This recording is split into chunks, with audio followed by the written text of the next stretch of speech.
Bapak Ibu semua, kita tahu bersama bahwa dalam perjanjian tersebut telah dimuat secara jelas bahwa untuk memberikan keseimbangan neraca perdagangan kita, maka kita dari sektor SDM akan membelanjakan kurang lebih sekitar 15 miliar US dollar. Dari 15 miliar US dollar ini terdiri dari membeli BBM jadi, kemudian LPG dan crude. Sudah barang tentu ini adalah merupakan langkah sejarah baru kita membeli dalam jumlah yang besar. Dan nanti akan dijelaskan oleh Dirut Pertamina tentang teknis implementasinya. Bapak Ibu semua, 15 miliar US dollar yang kita alokasikan untuk membeli BBM di Amerika Serikat bukan berarti kita menambah volume impor. Namun kita menggeser sebagian volume impor kita dari beberapa negara. Di antaranya negara dari Asia Tenggara, Middle East, maupun di beberapa negara di Afrika. Secara keseluruhan, neraca komoditas daripada pembelian BBM kita dari luar negeri itu sama. Cuma kemudian kita geser. Dalam prakteknya nanti, pembelian ini sudah tentu akan memperhatikan mekanisme-mekanisme keekonomian yang saling menguntungkan. Baik menguntungkan kepada pihak Amerika Serikat dan badan usahanya maupun dari pihak Indonesia. Kita tahu bahwa impor kita cukup besar di LPG, kurang lebih sekitar 7 juta ton per tahun. Dan salah satu yang selama ini sudah kita lakukan juga adalah sebagian kita ambil dari Amerika. Tapi volumenya kita akan naikkan.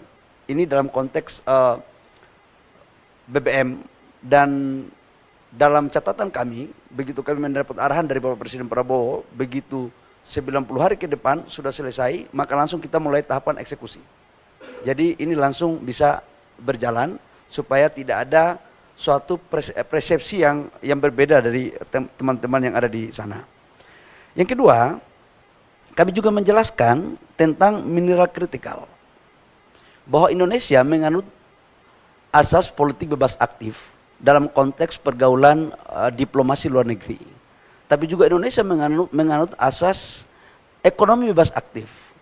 Artinya kita memberikan ruang yang sama kepada semua negara, termasuk Amerika dan beberapa negara lain yang akan melakukan investasi di Indonesia, khususnya di mineral kritikal. Dan ini sudah terjadi sebelum perjanjian ini pun sudah ada contoh, seperti Freeport. Freeport itu perjanjiannya sudah kita lakukan dan mereka mempunyai konsesi secara baik, mengikuti aturan, kemudian juga membangun smelter kurang lebih sekitar hampir 4 miliar US dollar, dan itu adalah salah satu smelter terbesar di dunia untuk pabrik tembaga.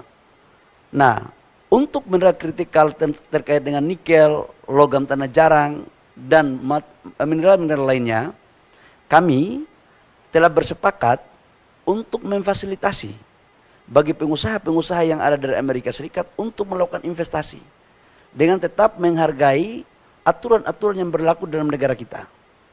Tapi kita juga akan memberikan prioritas untuk mendukung, memfasilitasi dalam rangka eksekusi, termasuk dalamnya ada investasinya. Jadi ini bisa bersama-sama. Jadi katakanlah mereka mau bangun smelter di Indonesia untuk nikel, kita akan dorong, kita akan kasih ruang yang sebesar-besarnya, sama juga dengan negara lain. Jadi jangan diartikan bahwa kita akan membuka ekspor barang mentah, enggak. Yang dimaksudkan di sini adalah mereka setelah melakukan pemurnian, kemudian hasilnya bisa diekspor. Biar clear nih, biar tidak ada salah interpretasi. Yang berikut, Bapak Ibu semua, saya juga menjelaskan bahwa dalam konteks perolehan terhadap wilayah-wilayah pertambangan yang ada, kami setelah ini kami akan menawarkan kepada mereka mana perusahaan-perusahaan yang ingin masuk dan kemudian kita fasilitasi.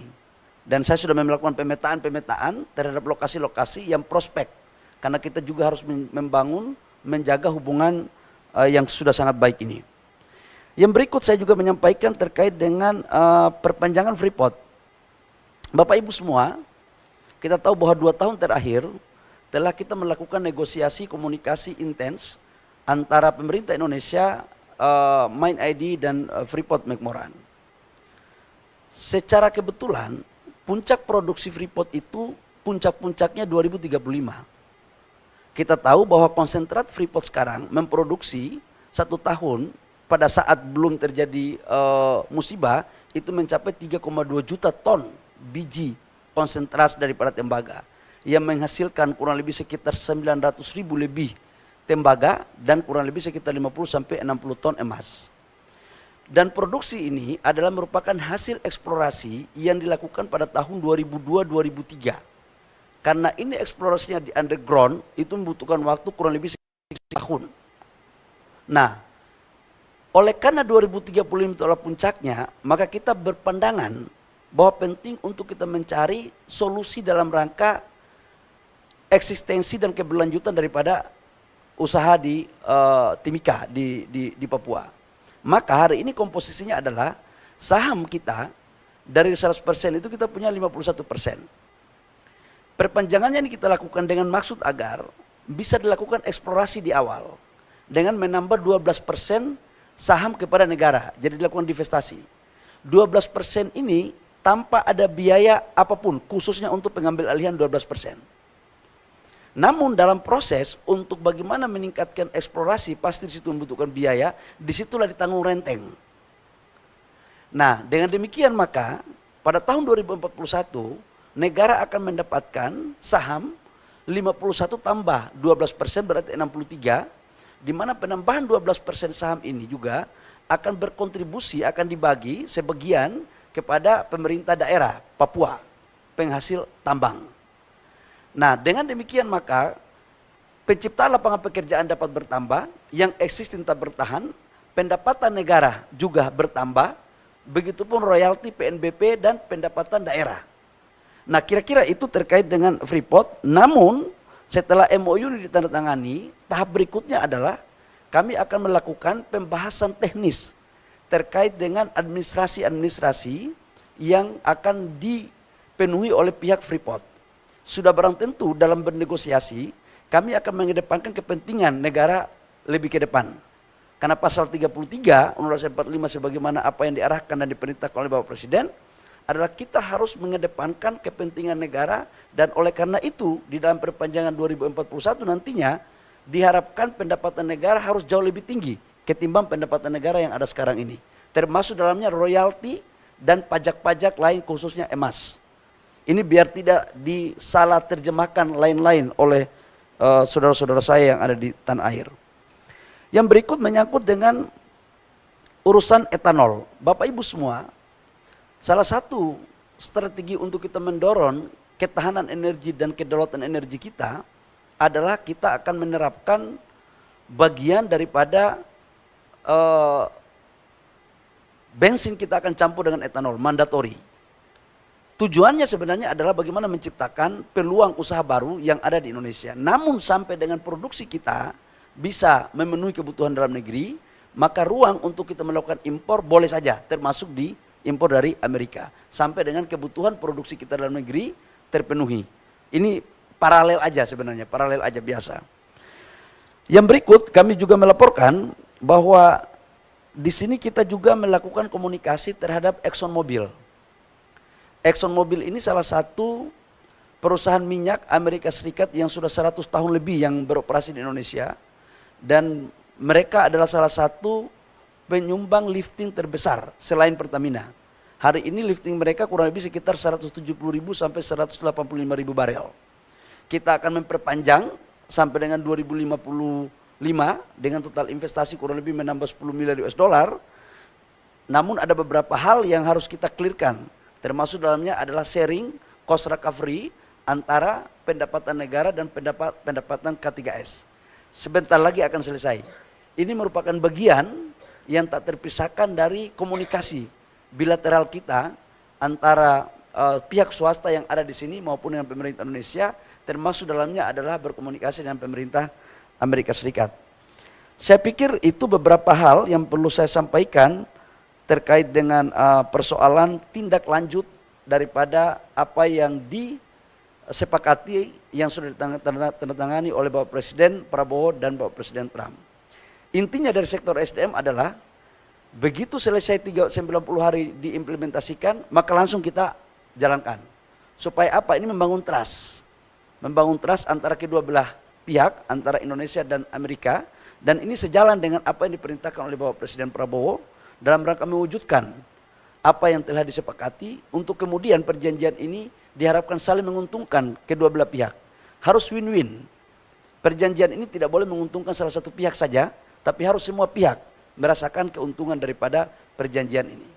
Baik, yang menyangkut dengan mineral kritis ya, pertama kan mereka akan masuk di sektor nikel, kemudian logam tanah jarang, kemudian beberapa juga tembaga sama emas sekarang masuk juga di mineral kritis.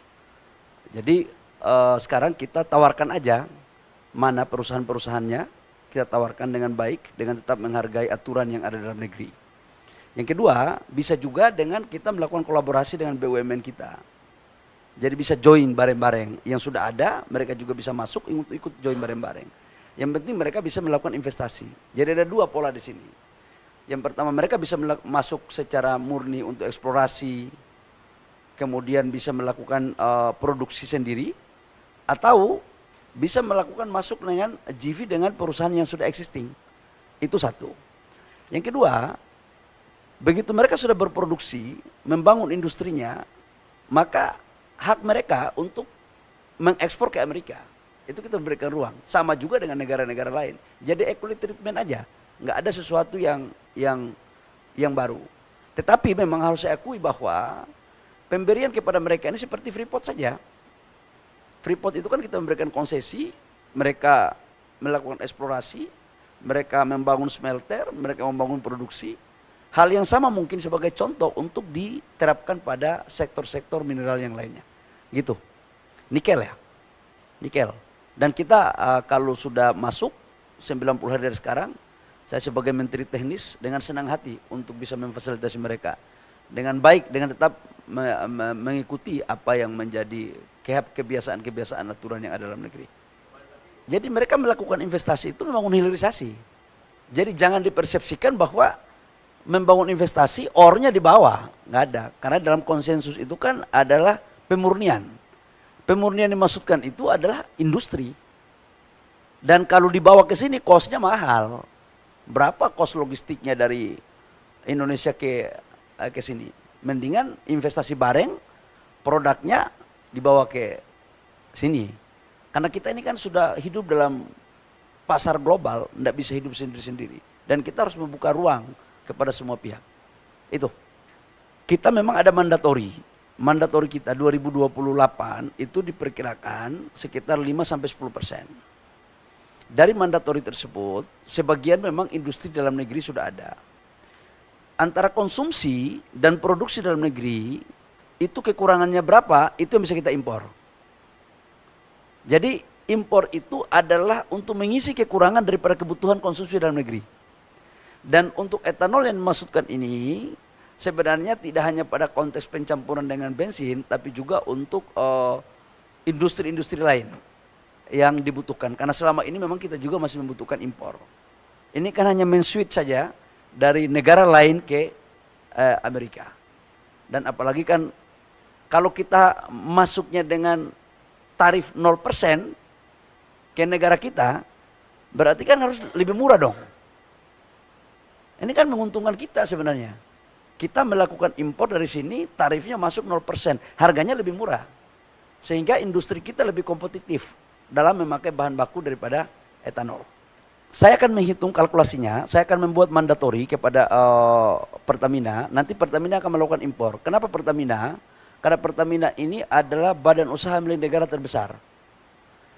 Bicara tentang BBM, itu bicara tentang cabang-cabang produksi yang mengasahi hajat hidup orang banyak. Nah dalam konteks itu maka Pertamina akan diberikan amanah untuk melakukan impor. Berapa persen yang kita switch dari Middle East atau di negara Asia Tenggara dan dari negara Afrika, nanti saya akan sampaikan 3 minggu terhitung sekarang. Volume untuk Amerika kita harus belanja 15 billion US dollar. Itu sudah final. Switch-nya dari mana-mana itu 3 minggu dari sekarang. Karena saya pulang saya akan hitung lagi. Sebagian pasti dari Asia Tenggara kita mungkin pangkas paling banyak di situ. Kemudian di Middle East dan beberapa negara di Afrika. Jadi kita akan prioritaskan untuk mengambil di Amerika dengan angka 15 billion US dollar. Dan tadi disampaikan oleh Pak Simon, kita juga akan membuat peraturan yang membuat mereka juga aman, nyaman. Jadi dengan maksud agar nilai pembeliannya itu nilai ekonomis yang kompetitif, yang saling menguntungkan antara kedua belah pihak. Itu ya.